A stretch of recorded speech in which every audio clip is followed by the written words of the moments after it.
Bonjour à tous, grâce au site Eluscol, nous avons accès aux ECE d'SVT 2024. Nous allons donc travailler sur le sujet 1, sur les passages génétiques chez la drosophile. Dans un laboratoire de génétique, parmi des drosophiles à ailes vestigiales et corps gris-jaune de lignée pure présente dans un flacon d'élevage, une mouche à ailes vestigiales et corps noir est apparue. Les chercheurs interprètent ce phénotype comme la conséquence d'une mutation apparue chez les deux parents de cette mouche. Or, deux gènes différents, appelés Ebony et Black, peuvent être impliqués dans la couleur du corps de la drosophile. Une mutation sur au moins l'un des deux gènes provoquera le phénotype noir. On va alors chercher à déterminer par l'observation de croisements de drosophiles si la couleur noire de la drosophile à ailes vestigiales apparue dans le flacon est due à une mutation du gène Ebony ou à une mutation du gène Black. Donc comme ressource, nous avons un tableau de croisement et les portions de carte génétique de la drosophile. Donc ces deux documents nous permettent de mettre en évidence qu'il y a des possibilités que les gènes soient liés. Donc c'est-à-dire que le gène des ailes, de la longueur des ailes et celui de la couleur du corps soient sur un même chromosome, ou bien que les gènes soient indépendants. Donc c'est-à-dire que le gène de la couleur du corps soit sur un chromosome différent que celui du gène de la longueur des ailes. Aussi, grâce à cela, on peut savoir que, en fonction des résultats qu'on obtiendra lors du comptage des drosophiles, si le pourcentage de phénotypes parentaux est très supérieur à celui des phénotypes recombinés, alors les gènes seront liés.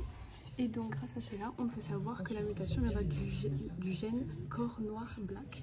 En revanche, si lors du comptage, on a environ 25% 4 fois, alors les gènes sont indépendants et la mutation proviendra du gène corps noir Ebony. Ici, la stratégie nous est donnée. Il suffit donc juste de déterminer les pourcentages des différents phénotypes d'une génération de drosophiles en les comptant. Puis, avec les résultats, nous verrons si la mutation vient du gène Ebony ou du gène Black en fonction d'un gène lié ou d'un gène indépendant, comme dit précédemment. Le jour des ECE, la couleur du corps qui représente une aide ne sera pas forcément donnée. Donc pour ce TP, nous avons dû identifier les différents phénotypes de drosophiles et les compter. Donc le premier phénotype correspond à aile longue et sauvage, qui est donc un corps jaune. Donc on a trouvé 15 sur 53, ce qui représente 28%. Le deuxième phénotype est VG+, donc aile longue avec un corps noir. Donc on a trouvé 12 sur 53, ce qui représente 22%. Le troisième phénotype, donc c'est aile courte et sauvage, donc encore une fois un corps jaune. Donc on a trouvé 10 sur 53, soit 18%. Et le dernier phénotype est aile courte et noire. On en a trouvé 16 sur 53, ce qui représente 30%.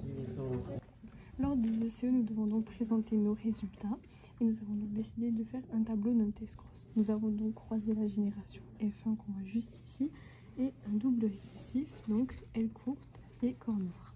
Les résultats sont juste ici, légendés en fonction de la couleur que nous avons utilisée précédemment. Et ici ressortent les différents phénotypes en fonction des résultats juste ici.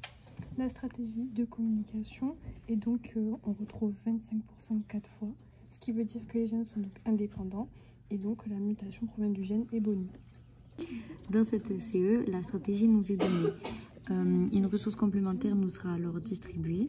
On peut s'imaginer que cette ressource soit plusieurs résultats de comptage de drosophiles où nous devrions les comparer avec nos résultats afin d'émettre un écart type et de voir si nos résultats sont fiables. Un esprit critique est aussi attendu le plus souvent. Dans ce cas, nous pouvons dire que plusieurs plaques de drosophiles permettraient d'avoir des résultats plus précis. Alors pour conclure, si nos résultats avec l'écart type se rapprochent de la ressource complémentaire, cela voudrait dire que la mutation provient bien du gène Ebony comme nous l'avons trouvé. Si par contre nos résultats sont trop éloignés, cela voudrait dire que la mutation ne provient pas forcément de cette mutation.